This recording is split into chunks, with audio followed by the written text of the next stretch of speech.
Hello everyone, ট্রাডেক্স নিউজের নতুন আরেকটি ভিডিওতে আপনাদেরকে স্বাগতম। বঙ্গোপসাগরে অবস্থানরত নিম্নচাপ উপকূল অতিক্রম করে স্থল নিম্নচাপে পরিণত হয়েছে। এই অবস্থায় দেশের সব সমুদ্র বন্দরে সতর্ক সংকেত বহাল রেখেছে আবহাওয়া অফিস। শনিবার 27শে সেপ্টেম্বর আবহাওয়ার বিজ্ঞপ্তিতে এ তথ্য জানানো হয়েছে।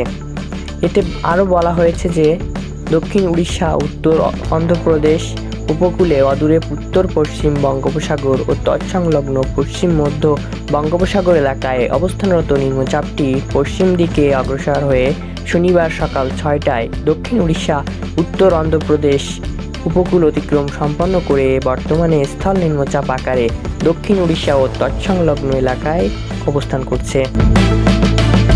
এটি আরও পশ্চিম দিকে অগ্রসর হয়ে ক্রমান্বয়ে দুর্বল হতে পারে।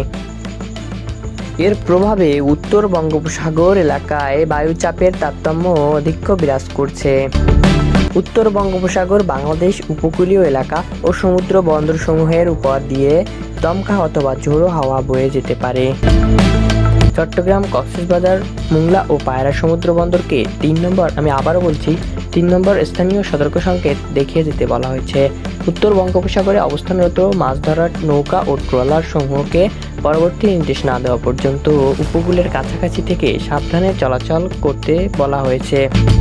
ধন্যবাদ সবাইকে। ভিডিওটি ভালো লাগলে অবশ্যই সাবস্ক্রাইব করতে ভুলবেন না।